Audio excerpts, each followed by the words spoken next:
Hi friends, welcome to Sam institute daily current affairs 2024 December 12. Today current affairs headlines.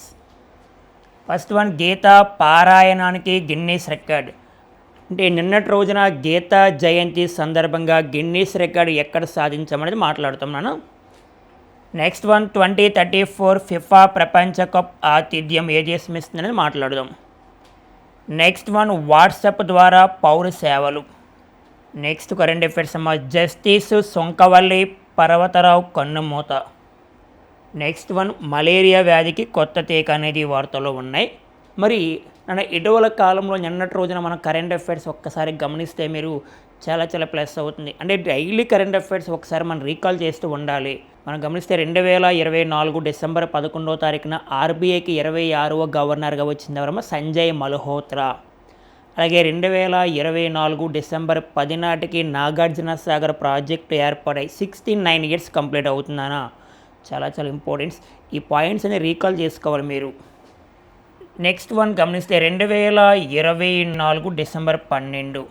అంటే ప్రతి సంవత్సరం మనం ఏం జరుపుకుంటాం అంటే డిసెంబర్ 12వ తారీఖు ఇంపార్టెన్స్ గమనిస్తే యూనివర్సల్ హెల్త్ కవరేజ్ డే. ఓకేనా? ఎవ్రీ ఇయర్ డిసెంబర్ 12కి ఇంపార్టెన్స్ ఏంటన్నా యూనివర్సల్ హెల్త్ కవరేజ్ డే. మరి 2024 థీమ్ అంటే ఇతివృత్తము. మరి 2024 థీమ్ గమనిస్తే ఇట్స్ ఆన్ ద గవర్నమెంట్. గుర్తుపెట్టుకోవాలి, ఇట్స్ ఆన్ ద గవర్నమెంట్ అనే పేరుతో వచ్చింది. ఓకే, ఫస్ట్ కరెంట్ అఫైర్స్ అన్న గీతా పారాయణానికి గిన్నీస్ రికార్డ్. అంటే గిన్నీస్ బుక్ ఆఫ్ వరల్డ్ రావడం జరిగింది. 2024 Guinness book of world. Guinness book of world చాలా ఇంపార్టెంట్ అన్న. 2024 గిన్నీస్ బుక్ ఆఫ్ వరల్డ్లో గీతా పారాయణానికి గుర్తింపు వచ్చింది. మరి నిన్నటి రోజున మనం గమనిస్తేనన్న గీతా జయంతి సందర్భంగా 2024 డిసెంబర్ 11వ తారీఖున గీతా జయంతి సందర్భంగా డిసెంబర్ 11 మరొక ఇంపార్టెన్స్ కూడా ఉంది నాన్న. UNICEF day, UNICEF day December 11. మరి ప్రెసిడెంట్ యూనిసెఫ్ ఇండియా ప్రచారకర్తగా కరీనా కపూర్ ఉన్నారమ్మా. కరీనా కపూర్ గుర్తుపెట్టుకోవాలి, కరీనా కపూర్. ఒకసారి గమనిస్తే మన కరెంట్ అఫైర్స్ గీతా పారాయణ గిన్నీస్ రికార్డ్. మరి ఎక్కడ అంటే గమనిస్తే భోపాల్లో నిర్వహించిన గీతా పారాయణ కార్యక్రమానికి ప్రపంచ గిన్నీస్ రికార్డ్ వచ్చిందన్న. మరి ప్రధానంగా ఎక్కడ అంటే మోతీలాల్ స్టేడియంలో, మధ్యప్రదేశ్లో మోతీలాల్ స్టేడియంలో. మరి మోతీలాల్ స్టేడియంలో లాల్ పరేడ్ మైదానంలో నిర్వహించిన ఈ కార్యక్రమంలో 6,000 నుండి 7,000 మంది వరకు 6,000 మంది నుండి 7,000 మంది వరకు గీతా పఠనం చేశారు. గుర్తుపెట్టుకోవాలి. అందువలన గిన్నీస్ రికార్డ్ సాధించింది. ఎక్కడంటే మధ్యప్రదేశ్లో భోపాల్. మరి ఈ కార్యక్రమంలో పాల్గొన్న వ్యక్తి ఎవరంటే మధ్యప్రదేశ్ సీఎం మోహన్ యాదవ్ నాన్న గిన్నీస్ రికార్డ్ సర్టిఫికేట్ తీసుకున్నారు. గిన్నీస్ రికార్డ్ సర్టిఫికేట్ తీసుకోవడం జరిగింది. మోహన్ యాదవ్ మధ్యప్రదేశ్ ముఖ్యమంత్రి. మధ్యప్రదేశ్ అంటే మనకు గుర్తు రావాల్సిన చేతాస్ గుర్తు రావాలి. చేతాస్ ప్రస్తుతం మధ్యప్రదేశ్లో చేతాస్ 26 ఉన్నాయని మాట్లాడుకున్నాం. 26. ఈ సంఖ్య పెరగవచ్చు, తగ్గవచ్చు. మధ్యప్రదేశ్లో ఇండోర్. మరి ఇండోర్ నగరం మీకు గుర్తు రావాలన్నా మధ్యప్రదేశ్లో ఇండోర్ నగరం అనేది ఎందుకు గుర్తు రావాలి అంటే 2024లో ఆ ప్రాంతం కూడా గిన్నీస్ రికార్డ్ సాధించింది. మధ్యప్రదేశ్లో ఇండోర్ గిన్నీస్ రికార్డ్ సాధించింది. అంటే ఏకకాలంలో ఒకే రోజున 12 లక్షల మొక్కలు నాటిన గిన్నీస్ రికార్డ్ సాధించింది పర్యావరణం సంబంధించి. ఓకేనా? చాలా ఇంపార్టెంట్. గీతా పారాయణానికి Guinness record. Bhopal gas tragedy గుర్తు రావాలి. భోపాల్ గ్యాస్ దుర్ఘటన 1984 డిసెంబర్ 3వ తారీఖున డిసెంబర్ 3. మరి భోపాల్ గ్యాస్ సంఘటన జరిగి 2024 నాటికి 40 ఇయర్స్ 40 ఇయర్స్ అనేది గుర్తుపెట్టుకోవాలి. 40 ఇయర్స్ కంప్లీట్ అయ్యింది. మరి లేటెస్ట్గా నాగార్జున సాగర్ ప్రాజెక్ట్ ఏర్పాటై కూడా మనకి 1955 డిసెంబర్ 10వ తారీఖున ఏర్పాటైంది. మరి ఈ కార్యక్రమం ఏర్పాటై 2024 డిసెంబర్ 10 నాటికి 69 ఇయర్స్ కంప్లీట్ అయ్యిందని గుర్తుపెట్టుకోవాలి. ఇంకా మీకు కావాలంటే భారత రాజ్యాంగం 1949 నవంబర్ 26వ తారీఖున ఏర్పాటైంది. నవంబర్ 26వ తారీఖున. ఇది అమల్లోకి వచ్చింది 1950 జనవరి 26వ తారీఖున అమల్లోకి వచ్చింది. మరి భారత రాజ్యాంగం ఏర్పాటై 2024 నవంబర్ 26 నాటికి 75 ఇయర్స్ కంప్లీట్ అవుతుంది. ఎలా లింక్ చేసుకోవాలి సబ్జెక్ట్ నాన్న, ఓకేనా? ఓకేనా, నెక్స్ట్ కరెంట్ అఫైర్స్ గమనిస్తే 2034 ఫిఫా ప్రపంచ కప్ ఆతిథ్యము. ఫిఫా అంటే federation international football association. FIFA గమనించాలి, ఫెడరేషన్ ఇంటర్నేషనల్ ఫుట్బాల్ అసోసియేషన్. ఇది ప్రతి 4 సంవత్సరాలకి ఒకసారి జరుగుతుంది నాన్న. ఈ ఫిఫా వారు ఏం చేస్తారంటే ఫుట్బాల్ని కండక్ట్ చేస్తారు. ఫుట్బాల్ ప్రపంచ కప్ను కండక్ట్ చేస్తారు.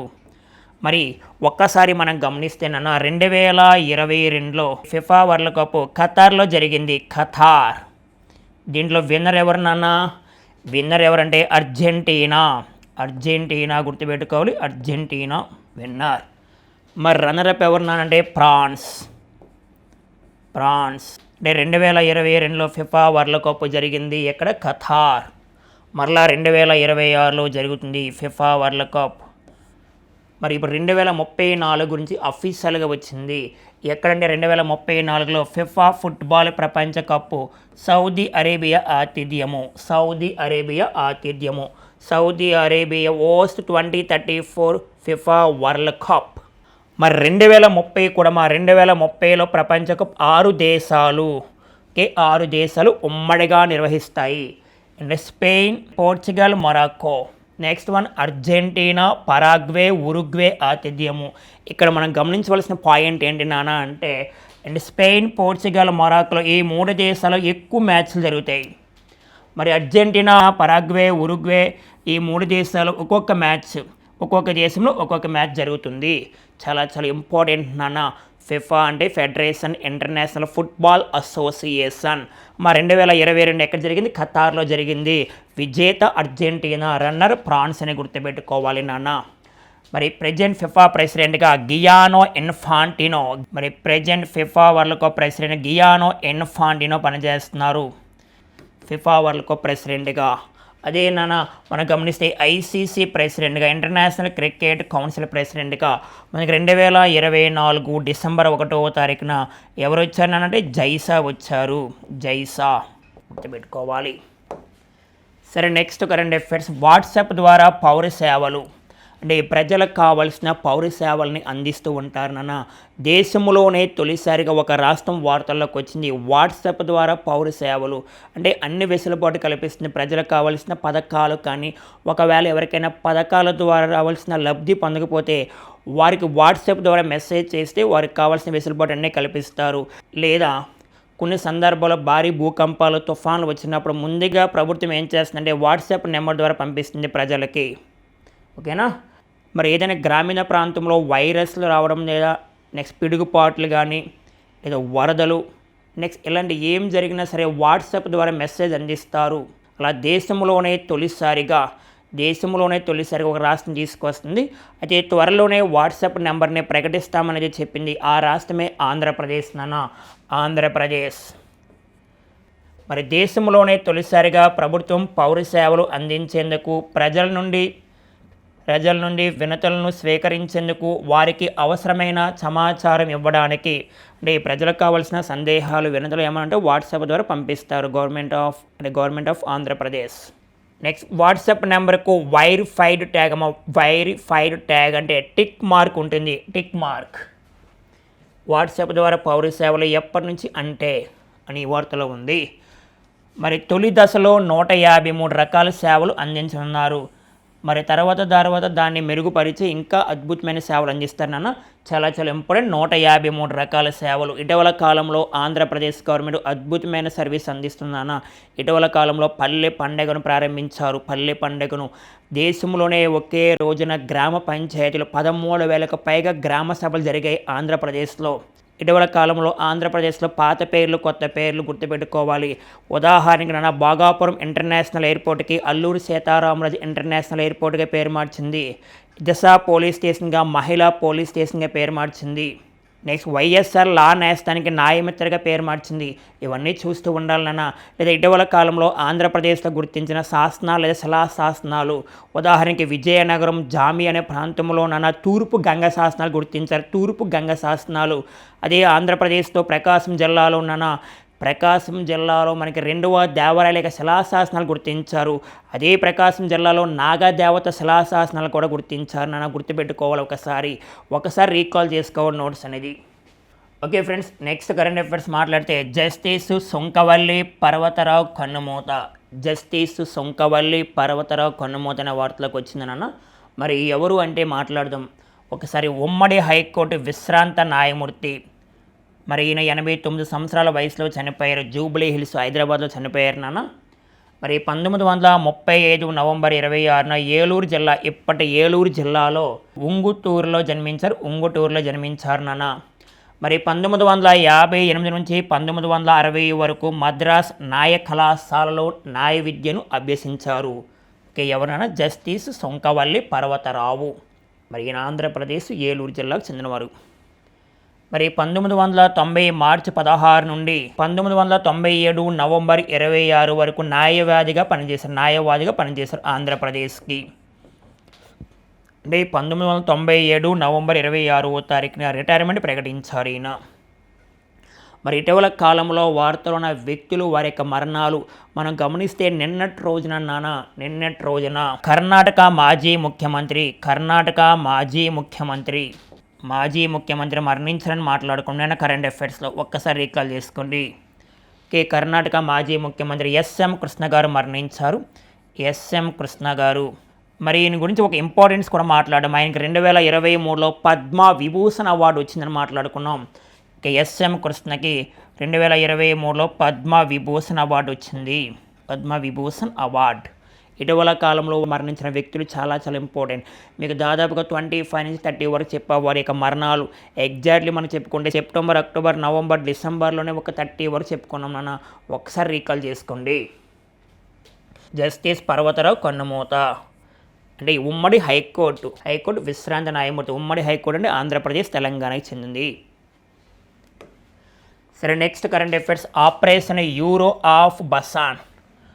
ఆపరేషన్ యూరో ఆఫ్ బసాన్ ఇటీవల కాలంలో వార్తలో ఉన్న ఆపరేషన్లు. మీకు స్పెషల్ వీడియో ఉంది నాన్న, మన శామ్ ఇన్స్టిట్యూట్ కరెంట్ అఫైర్స్లో స్పెషల్ వీడియో ఉంది. వార్తలో ఉన్న ముఖ్యమైన ఆపరేషన్లు. రానున్న పోటీ పరీక్షలో 1 or 2 మార్క్స్ వస్తాయి నాన్న వార్తలో ఉన్న ఆపరేషన్ గురించి. వార్తలో ఉన్న ఆపరేషన్స్ అంటే ఒక దేశం ఇంకొక దేశానికి సహాయం చేయడం అవ్వచ్చు, లేదా విదేశాల్లో చిక్కుకుపోయిన భారతీయుల్ని స్వదేశానికి తీసుకురావడానికి, లేదా ఒక దేశం ఇంకొక దేశం పైన యుద్ధం చేస్తుంది, లేదా ఒక దేశం ఇంకొక దేశానికి సహాయం చేయడానికి.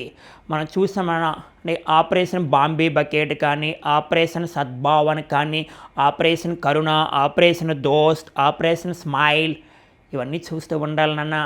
ఆపరేషన్ సర్వశక్తి, ఆపరేషన్ చక్రాత్రి అంటే సైబర్ క్రైమ్స్ గురించి. మరి ఆపరేషన్ అజయ్ అని మాట్లాడుకున్నాం. ఆపరేషన్ అజయ్ అంటే నాన్న ఇజ్రాయెల్కు పాలస్తీనాకు యుద్ధం జరిగినప్పుడు ఆ సమయంలో భారతీయులు అంటే ఇజ్రాయెల్ ఉన్న భారతీయుల్ని స్వదేశానికి తీసుకురావడానికి ఆపరేషన్ అజయ్ అని పేరు పెట్టాం. ఇప్పుడు ఎలాంటిదే నాన్న, ఒక దేశం ఇంకొక దేశం పైన యుద్ధం చేయడానికి పెట్టిన పేరే గమనించాలి, ఆపరేషన్ యూరో ఆఫ్ బసాన్.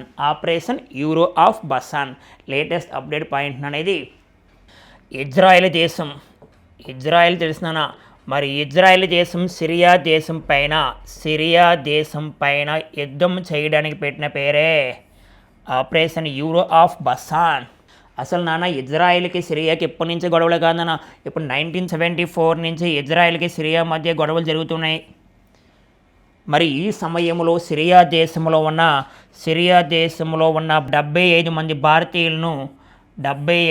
భారతీయులను స్వదేశానికి తీసుకురావడానికి భారత విదేశాంగ శాఖ మంత్రి ఒప్పందం చేసుకున్న నాన్న.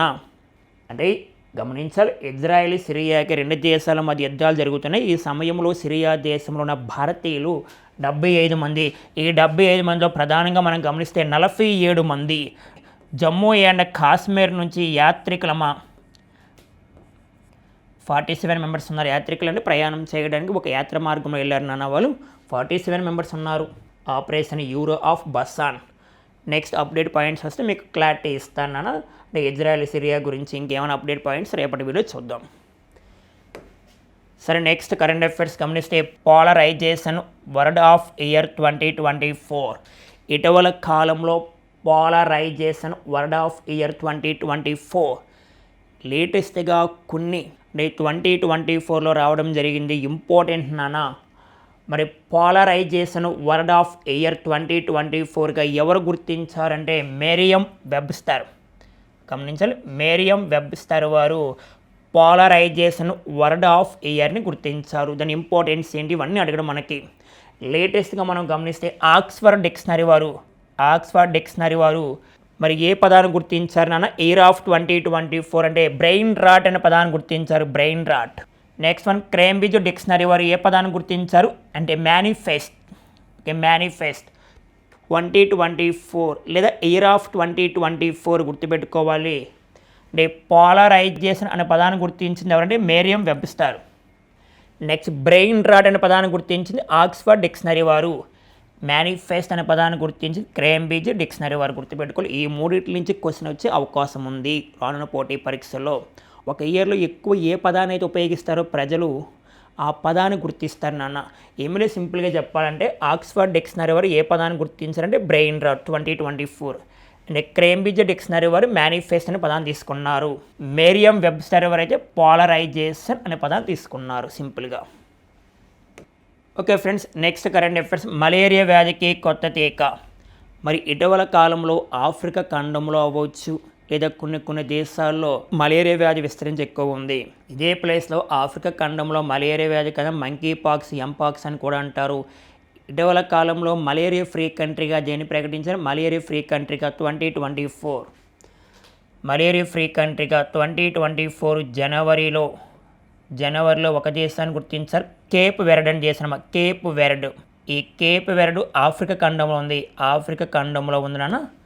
లేటెస్ట్గా మనకి 2024 అక్టోబర్ మంత్లో మలేరియా ఫ్రీ కంట్రీగా దేన్ని ప్రకటించారమ్మా? ఈజిప్ట్ దేశాన్ని ప్రకటించారు. గుర్తుపెట్టుకోవాలి, ఈజిప్ట్ దేశాన్ని మలేరియా ఫ్రీ కంట్రీగా ప్రకటించారు. ఇప్పుడు మలేరియా వ్యాధికి ఒక కొత్త టీకాని భారతదేశం మరియు ప్రపంచ దేశాలు కూడా తీసుకొస్తున్నాయి. ఇప్పుడు వార్తల్లోకి వచ్చింది ఏంటంటే, ఈ ప్రపంచ దేశాలు వార్తల్లోకి వచ్చాయి. ఒకసారి ఏ దేశం అంటే ఇటీవల ఆఫ్రికాలో చిన్నారులపై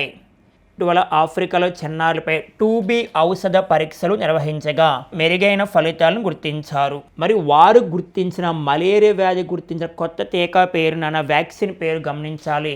చాలా ఇంపార్టెంట్. గమనించాలి. RH5.1 లేదా దీన్ని మరొక పేరు మ్యాట్రిక్స్ ఎమ్గా పిలుస్తారు. Very important. ఇటీవల కాలంలో మలేరియా వ్యాధి గుర్తించిన సరికొత్త టీకా పేరు, వ్యాక్సిన్ పేరు గమనించాలి. RH5.1 లేదా మ్యాట్రిక్స్ ఎమ్గా పిలుస్తారు. మరి లాన్సెట్ ఇన్ఫెక్షియస్ డిసీజెస్ జర్నల్ ప్రచురించారు దీని గురించి. ఈ వ్యాక్సిన్ గురించి దేనిలో ప్రచురించారు అంటే లాన్సెట్ ఇన్ఫెక్షియస్ డిసీజెస్ జర్నల్ ప్రచురించారు. మరి ఆక్స్ఫర్డ్ యూనివర్సిటీ బూర్కినా ఫాసో దేశ శాస్త్రవేత్తలు RH5.1 టీకాను 361 మంది చిన్నారులపై పరీక్షించారు. అంటే ఆక్స్ఫర్డ్ యూనివర్సిటీ మరియు బూర్కినా ఫాసో దేశ శాస్త్రవేత్తలు RH5.1 టీకాను 361 మంది చిన్నారులపై పరీక్షించారు. ఇటీవల కాలంలో భారతదేశ ప్రభుత్వం, ఇండియన్ గవర్నమెంట్ బ్రెస్ట్ క్యాన్సర్ని గుర్తించడానికి ఒక టోల్ ఫ్రీ నెంబర్ తీసుకొచ్చింది. ఒక టోల్ ఫ్రీ నెంబర్ మీకు ఆల్రెడీ చెప్పాను. మరి 9588687085. బ్రెస్ట్ క్యాన్సర్ని గుర్తించడానికి వారికి సలహాలు ఇవ్వడానికి ఒక టోల్ ఫ్రీ నెంబర్ని తీసుకొచ్చింది ఇండియన్ గవర్నమెంట్ అని గుర్తుపెట్టుకోవాలి. ఇటీవల కాలంలో వార్తలు ఉన్న వ్యాక్సిన్స్, ఇటీవల కాలంలో వార్తలు ఉన్న వ్యాధులు చాలా ఇంపార్టెంట్ అవుతుందని మీకు. సరే, నెక్స్ట్ కరెంట్ అఫైర్స్ గమనిస్తే ఒలింపిక్ సంఘం అధ్యక్షుడిగా జితేందర్ రెడ్డి. తెలంగాణ ఒలింపిక్ సంఘం TOA అంటే తెలంగాణ ఒలింపిక్ అసోసియేషన్ అధ్యక్షుడిగా రాష్ట్ర ప్రభుత్వ సలహాదారు ఏపీ జితేందర్ రెడ్డి ఎన్నికయ్యారు. ఇదే గమనిస్తే ఎల్బీ స్టేడియంలో ఒలింపిక్ భవన్లో జరిగిన ఓట్ల లెక్కింపుపై జితేందర్ రెడ్డికి 43 ఓట్లు రాగా చాముండికి 9 ఓట్లు వచ్చాయి. ప్రత్యర్థి అంటే వీళ్ళిద్దరికి పోటీ పెట్టారు నాన్న. ఓకేనా, జితేందర్ రెడ్డి మరి చాముండికి పోటీ పెడితే ఒలింపిక్ సంఘ అధ్యక్షుడిగా మరి దీంట్లో జితేందర్ రెడ్డికి 43 ఓట్లు వచ్చాయి. మరి చాముండి అనే వ్యక్తికి వచ్చి 9 ఓట్లు వచ్చాయి. గుర్తుపెట్టుకోవాలి. ఇదే ఐఓసీ ప్రెసిడెంట్ అయితే, ఐఓసీ అంటే ఇంటర్నేషనల్ ఒలింపిక్ ప్రెసిడెంట్గా మనకి ఎవరు ఉన్నారంటే థామస్ బాచ్. ఒలింపిక్స్ అనేది ప్రతి 4 సంవత్సరాలకు ఒకసారి జరుగుతుందన్న, ప్రతి 4 సంవత్సరాలకు ఒకసారి జరుగుతుంది. లేటెస్ట్గా 33rd ఒలింపిక్స్ జరిగాయి, మీకు చెప్పాం. 33rd ఒలింపిక్స్ ప్యారిస్లో జరిగాయి. ఈ ప్యారిస్లో జరిగిన ఒలింపిక్స్లో భారతదేశం ఎన్ని పథకాలు సాధించిందని అంటే 6 పథకాలు సాధించి 71వ స్థానంలో ఉంది, 71 ర్యాంక్లో ఉంది అంటే ప్యారిస్ ఒలింపిక్స్లో. అదే పారా ఒలింపిక్స్లో భారతదేశం 29 పథకాలు సాధించి 18వ ర్యాంక్లో ఉందని మాట్లాడుకున్నాం. నెక్స్ట్ వన్ 2028లో ఒలింపిక్స్ మరియు పారా ఒలింపిక్స్ ఎక్కడ జరిగితే USA లాస్ ఏంజల్స్లో జరిగితే గుర్తుపెట్టుకోవాలి. అరే నెక్స్ట్ కరెంట్ అఫైర్స్, మధుమేహ చికిత్సకు ఇన్సులిన్ ఇన్హాలేషన్ పౌడర్. మధుమేహం అంటే డయాబెటీస్ అంటే మీకు గతంలో చెప్పుకున్న వరల్డ్ డయాబెటీస్ డే మనం ఎప్పుడు జరుపుకుంటాం, ప్రతి సంవత్సరం November 14 జరుపుకుంటాం. November 14 వరల్డ్ డయాబెటీస్ డే, ప్రపంచ మధుమేహ దినోత్సవం. అంటే ఈ మధుమేహం పేషెంట్లకు, డయాబెటీస్ పేషెంట్లకి మనకి ఒక ఇంజెక్షన్ ద్వారా పంపిస్తూ ఉంటారు, ఇంజెక్షన్ ద్వారా మందును పంపిస్తూ ఉంటారు. నొప్పి కలుగుతుంది బాగాన. ఇన్సులిన్ ఇన్హాలేషన్ పౌడర్, బట్ ఏం చేస్తారంటే ముక్కు ద్వారా పంపిస్తూ ఉంటారు నాన్న. మరి దాని పేరు గమనిస్తే అఫ్రెజా అనే ఇన్సులిన్ ఇన్హాలేషన్ పౌడర్ను మన దేశంలో విక్రయించేందుకు సిడేస్కో అంటే central drugs standard control organisation నుంచి సిఫ్లా అనుమతి పొందింది. సిఫ్లా అంటే మెడికల్ కంపెనీ అంటే భారతదేశ వ్యాప్తంగా ప్రపంచవ్యాప్తంగా ఉన్న ఒక మెడిసిన్ కంపెనీ. ఇది సిడేస్కో అనే ఒక సంస్థ నుంచి సిఫ్లా అనుమతి పొందింది. సింపుల్గా చెప్పండి, ఈ మందుని మీరు తయారు చేసుకోండి అని వార్తలు రావడం జరిగిందన్న. మరి గమనిస్తే మ్యాన్కైండ్ కార్పొరేషన్ USA ఆవిష్కరించిన ఈ మందును మధుమేహ వ్యాధిగ్రస్తుల్లో చికిత్సకు వినియోగిస్తారు. మరి కేవలం 12 నిమిషాల వ్యవధిలో పనిచేస్తుందంట. మరి గమనిస్తే అఫ్రెజాన్ ఇన్హేలర్ ద్వారా బాధితులకు ఇస్తారు. ఇన్హేలర్ అంటే పీల్చే సాధనము అంటే ముక్కు ద్వారా పీల్చే ఒక సాధనము, అంటే ఎటువంటి నొప్పి రాకుండా ఉంటుంది. ఒకటే గుర్తుపెట్టుకో, ఇటీవల కాలంలో మధుమేహ చికిత్సకు కనుగొన్న ఒక ఇన్సులిన్ ఇన్హాలేషన్ పౌడర్ పేరు అఫ్రెజా. అంటే సిడేస్కో అనే సంస్థ ఎవరికి అనుమతి ఇచ్చిందంటే గమనించాలి, సిఫ్లా. ఈ సిఫ్లా కంపెనీ వారు తయారు చేసే ఒక మందు పేరే అఫ్రెజా. చాలా important. Okay friends, next current affairs మనం మాట్లాడుకుంటే PF సొమ్ము ATM ద్వారా విత్డ్రా. ప్రభుత్వ ఉద్యోగులు విరామం తర్వాత ఏం చేస్తారంటే PF వస్తుంది కదా, అంటే PF గవర్నమెంట్ ఆఫ్ ఇండియా నుంచి వస్తుంది. అంటే గవర్నమెంట్ ఆఫ్ ఇండియా కట్ చేసిన అమౌంట్ కూడా వారికి అమౌంట్ జమ అవుతుంది కదా. ఒకవేళ PFకి అప్లై చేసుకోవాలి అంటే నెక్స్ట్ అప్లై చేసిన 2 వారాలకి 3 వారాలకి రావడం జరిగింది. అంటే ఒక్కొక్కసారి లేటు కూడా అవుతుంది అన్న. దీని ద్వారా ఏమవుతుందంటే ఆయనకి ఇబ్బంది అవుతుంది. ఒకవేళ ఏదైనా అర్జెంట్ అనుకుంటే ఇప్పుడు ఏం చేస్తుందంటే గవర్నమెంట్ ఆఫ్ ఇండియా జస్ట్ ఆ PFని ATM ద్వారా తీసుకోవచ్చంట. మరి గమనిస్తే 2025 జనవరి నుంచి అందుబాటులోకి వస్తుంది. మరి దీంట్లో ప్రధానంగా ఉద్యోగ భవిష్య నిధి సొమ్ము ఉపసంహరణ మరింత సులభతరము. అంటే గతంలోలాగా అప్లై చేసి 2 వారాలు 3 వారాలు ఉండవలసిన అవసరం డైరెక్ట్గా ATM ద్వారా తీసుకోవచ్చు. మరి ఎవరు ప్రకటించారంటే కేంద్ర కార్మిక శాఖ కార్యదర్శి సుమిత్ర డావరా ప్రకటించారమ్మా. మరి దీంట్లో PF నిధుల్లో దాదాపుగా 7 కోట్ల మంది ఉన్నారు దీంట్లో. మరి గతంలో వారి అమౌంట్ తీసుకోవాలంటే ఉమాంగ్ యాప్ ద్వారా మరియు EPFO ద్వారా తీసుకున్నారు. మరి EPFO అనగా employees provident fund and organisation. మా PF అంటే ప్రావిడెంట్ ఫండ్. ఓకే, EPFO అంటే గతంలో PF తీసుకోవాలంటే ఒకవేళ ప్రభుత్వ ఉద్యోగి చాలా సమయం పట్టేది. ఇప్పుడు సింపుల్గా మనకి డైరెక్ట్గా ATM ద్వారా తీసుకోవచ్చు నాన్న. ఓకేనా, గుర్తుపెట్టుకోవాలి. ఒకవేళ ఇది ఎప్పటి నుంచి అమల్లోకి వస్తుందంటే 2025 జనవరి నుంచి వస్తుంది. ఓకేనా. సరే, నెక్స్ట్ కరెంట్ అఫైర్స్ గమనిస్తే గిగా వర్కర్లకు సామాజిక భద్రత కోసం పథకము. అంటే గిగా వర్కర్స్ అంటే స్విగ్గీ, X1, జొమాటో ఇవన్నీ పిలుస్తాం కదా మనం. అంటే వారు ప్రయాణం చేసినప్పుడు వారికి ఎటువంటి ప్రమాదం జరిగినా వారికి రక్షణ కల్పించడానికి కేంద్ర ప్రభుత్వం ఒక పథకాన్ని తీసుకురాబోతుంది. దాన్ని పర్టికులర్గా ఇంకేం పేరు పెట్టలేదు.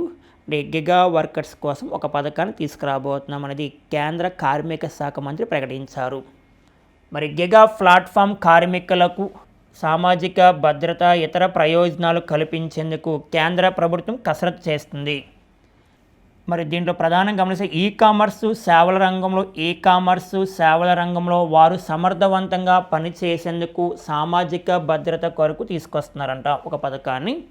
X1 గిగా ప్లాట్ఫామ్ కార్మికులకు పెన్షన్ ఆరోగ్య బీమా సదుపాయం కల్పిస్తామని కేంద్ర కార్మిక శాఖ మంత్రి మన్సుఖ్ మాండవీయ చెప్పారు. మన్సుఖ్ మాండవీయ ఒక్కసారి మీరు గమనిస్తే గిగా వర్కర్స్ అంటే ఇక్కడ చూడండి స్విగ్గీ కానీ జొమాటో వ్యక్తులు ఎలా ఉంటారు కదా వాళ్ళు.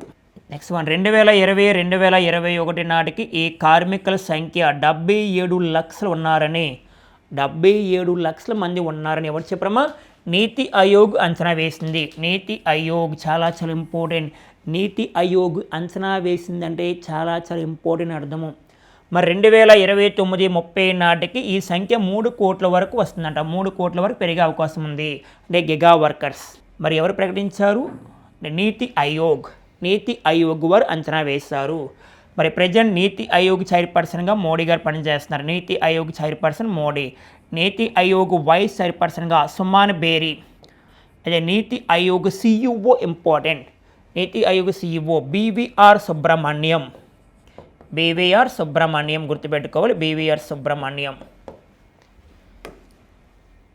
నెక్స్ట్ కరెంట్ అఫైర్స్ జమిలితో పెరగనున్న GDP అంటే జమిలి ఎన్నికలు అంటే 1 నేషన్ 1 ఎలక్షన్.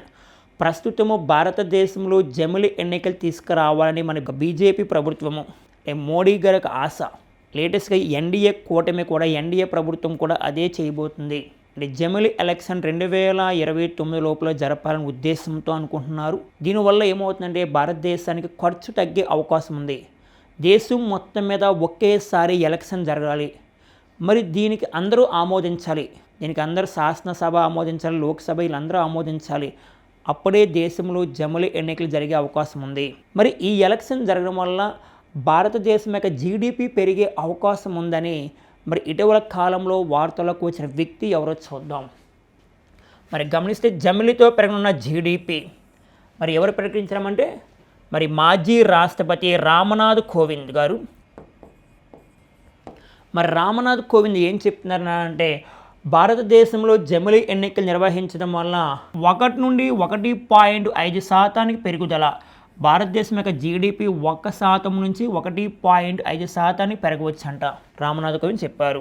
మరి లోక్సభకు శాసనసభకు ఒకేసారి ఎన్నికలు నిర్వహించి ఆ తర్వాత 100 రోజుల్లో మున్సిపాలిటీ పంచాయతీ ఎన్నికలు నిర్వహిస్తామని అంటున్నారు. దాన్ని జమిలి ఎన్నికలు అంటారు. జమిలి ఎన్నికలపైన ఏ కమిటీ వేశారు నాన్న అంటే రామ్నాథ్ కోవింద్ కమిటీ. చాలా ఇంపార్టెంట్. జమిలి ఎన్నికల ముఖ్య ఉద్దేశం ఒకే దేశము ఒకే ఎన్నిక, 1 nation 1 election. Next current affairs గమనిస్తే గ్రీసులో అమెరికా రాయబారి అంటే గ్రీసు దేశంలో అమెరికా రాయబారి. ఆయా దేశాలకు చెందిన రాయబారులు విదేశాల్లో ఉంటారు. ఉదాహరణకి అమెరికాకు చెందిన రాయబారి భారతదేశంలో ఉన్నాడు. అంటే భారతదేశంలో అమెరికా రాయబారి ఎవరమ్మా? ఎరిక్ గార్సెట్టి అలా రాయబారు నియమిస్తూ ఉంటారు. ఒక్కసారి మనం గమనిస్తే ట్రంప్ గవర్నమెంట్ 2025 జనవరి 20వ తారీఖున ప్రమాణ స్వీకారం చేస్తారు. అంటే అమెరికాకి 47వ ప్రెసిడెంట్గా. ఈ సమయంలో మంత్రివర్గాన్ని విదేశాంగ శాఖ మంత్రి కానీ, రక్షణ శాఖ మంత్రి కానీ, నెక్స్ట్ వైట్ హౌస్ శాఖ సెక్రటరీగా నియమిస్తున్నారు నాన్న. ఇదే సమయంలో గ్రీసులో అమెరికా రాయబారిని మరి ట్రంప్ యొక్క సొంత కోడలను నియమించారు నాన్న. అంటే వారి కుటుంబ బంధువులను నియమిస్తున్నారు ఎక్కువగాను. ఈ సమయంలో తన సొంత కోడళ్ళే గ్రీసు దేశంలో రాయబారిగా నియమించారు.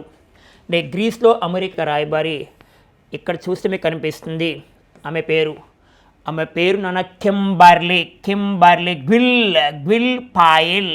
గుర్తుపెట్టుకో, కింబర్లీ గ్విల్ పాయెల్. గతంలో ఈమె అమెరికాకు చెందిన ఒక ప్రసిద్ధి చెందిన ఒక టీవీ ఛానల్లో పనిచేసేవారు. అంటే పాక్స్ టీవీ ప్రయోక్తగా పనిచేసేవారు. సరే, నెక్స్ట్ కరెంట్ అఫైర్స్ GDP వృద్ధి 6.5%. భారతదేశం యొక్క GDP వృద్ధి రేట్ని ఆయా సంస్థలు అంచనా వేస్తాయి. ఉదాహరణకి RBI reserve bank of India 7.2% అంచనా వేసింది. వరల్డ్ బ్యాంక్ ప్రపంచ బ్యాంకు 7% అంచనా వేసింది భారతదేశం యొక్క GDPని వరల్డ్ బ్యాంక్. ఐఎంఎఫ్ కూడా 7% అంచనా వేస్తుందని మనం మాట్లాడుకున్నాం. ఏషియన్ డెవలప్మెంట్ బ్యాంక్ ఏడీబీ కూడా గతంలో 7% అంచనా వేసిందన్న. 2024-25 సంవత్సరానికి భారతదేశం యొక్క జీడిపిని 7% అంచనా వేసింది. ఇప్పుడు 5 పాయింట్స్ తగ్గించిందన్న. 2024-25కి భారతదేశం యొక్క జీడిపిని ఏడీబీ అంటే ఏషియన్ డెవలప్మెంట్ బ్యాంకు 6.5%గా అంచనా వేసింది. అంటే 5 పాయింట్లు తగ్గించింది. గతంలో 7%. అంటే 2024-25 ఆర్థిక సంవత్సరానికి బిఫోర్ 7% అంచనా వేసింది. మరలా ప్రజెంట్ 6.5% తగ్గించేసింది. మరి ఇదే క్రమంలో 2025-26 కూడా అంచనా వేసింది. 2025-2026కు 7.2 నుంచి 7% తగ్గించింది. 7%కి తగ్గించేసింది ఏషియన్ డెవలప్మెంట్ బ్యాంక్. అంటే 2024-25 ఆర్థిక సంవత్సరానికి 7% ఉన్న జీడిపిను 6.5%కి, 2025-26లో 7.2% నుంచి 7%కి తగ్గించింది అంటే ఏషియన్ డెవలప్మెంట్ బ్యాంక్. మరి ఏషియన్ డెవలప్మెంట్ బ్యాంక్ న్యూ ప్రెసిడెంట్గా, కొత్త ప్రెసిడెంట్గా వచ్చింది ఎవరినానో మీకు చెప్పాను. మసాతో కందా ఏషియన్ డెవలప్మెంట్ బ్యాంక్ ప్రెసిడెంట్గా వచ్చారు మసాతో కందా కన్నా ముందున్న వ్యక్తి ఆయన పేరు మసతగు అసకవ ఉండేవారు. మసతగు అసకవ ప్లేస్లో వచ్చింది Masato Kanda. Asian development bank president, Asia development bank అంటారు. అదే ఐఎంఎఫ్కి అయితే క్రిస్టాలినా జార్జివా. అదే వరల్డ్ బ్యాంక్ ప్రెసిడెంట్గా ఉన్నది అజయ్ బంగా, మన భారత మూలాలను వ్యక్తి. సరే, నెక్స్ట్ కరెంట్ అఫైర్స్ చాలా చాలా ఇంపార్టెంట్. భారత అమ్ముల పొడిలోకి అంటే భారతదేశానికి ఒక రక్షణ కవచం రాబోతుంది. శత్రు దేశాల నుంచి కాపాడుకోవడానికి రష్యా సహకారంతో మనం తయారు చేస్తున్నాం. ముఖ్యంగా పాకిస్తాన్, చైనా దేశాలను ఎదిరించడానికి చాలా చాలా ఇంపార్టెంట్. ఇది ఒక డిఫెన్స్ పరంగా, ఒక రక్షణ పరంగా వార్తల్లోకి వచ్చింది. సైన్స్ అండ్ టెక్నాలజీ అంటారు దీన్ని. మరి ఓరోనేజ్ రక్షణ కవచము. ఓరోనేజ్ రక్షణ కవచం ఇటీవల కాలంలో వార్తలకు వచ్చింది. మరి గమనిస్తే రష్యాకు చెందిన అల్మాజ్ యాంటీ సంస్థ అభివృద్ధి చేసిన ఓరోనేజ్ రాడార్ వ్యవస్థ అందుబాటులో రానున్నది. మరి గగనతల రక్షణకు శత్రువులు ప్రయోగించే బాలిస్టిక్ మిస్సైల్ను 8000 కిలోమీటర్ల దూరం నుంచి గుర్తించే సామర్థ్యము. గగనతల రక్షణ వ్యవస్థ సంబంధించి శత్రు దేశాలు ఎవరైనా ఫైట్ చేస్తే 8000 కిలోమీటర్ల దూరంలో లక్ష్యాలను ఛేదించగలదు. దాని పేరు ఓరోనేజ్ రక్షణ కవచము. అంటే ఏ దేశానికి చెందిన, రష్యాకు చెందిన అల్మాజ్ యాంటీ సంస్థ అభివృద్ధి చేస్తుంది. మరి శత్రువుల నిఘా విమానాల స్టెల్టర్ ఫైటర్. నిఘా విమానాలు అంటే స్టెల్టర్ ఫైటర్ అని పిలుస్తారు. గమనించాలి. శత్రువుల నిఘా విమానాల, యుద్ధ విమానాలు, అంతరిక్ష వస్తువులను ఓరోనేజ్ గుర్తించగలదు. మరి భారత ప్రభుత్వం అల్మాజ్ యాంటీ సంస్థతో 34,000 కోట్ల ఒప్పందము. ఇటీవల కాలంలో వార్తల్లోకి వచ్చిన అల్మాజ్ యాంటీ సంస్థ ఏ దేశానికి చెందిన అంటే రష్యాకు చెందిన అల్మాజ్ యాంటీ సంస్థ భారతదేశానికి ఒక రక్షణ కవచాన్ని పంపుతుంది. దాని పేరు ఓరోనేజ్ వ్యవస్థను భారతదేశంలో ఎక్కడ ఏర్పాటు చేయనున్నాము? కర్ణాటకలో చిత్రదుర్గ వద్ద ఏర్పాటు చేయాలని భారతదేశ ప్రభుత్వం భావిస్తుంది. గుర్తుపెట్టుకోవాలి.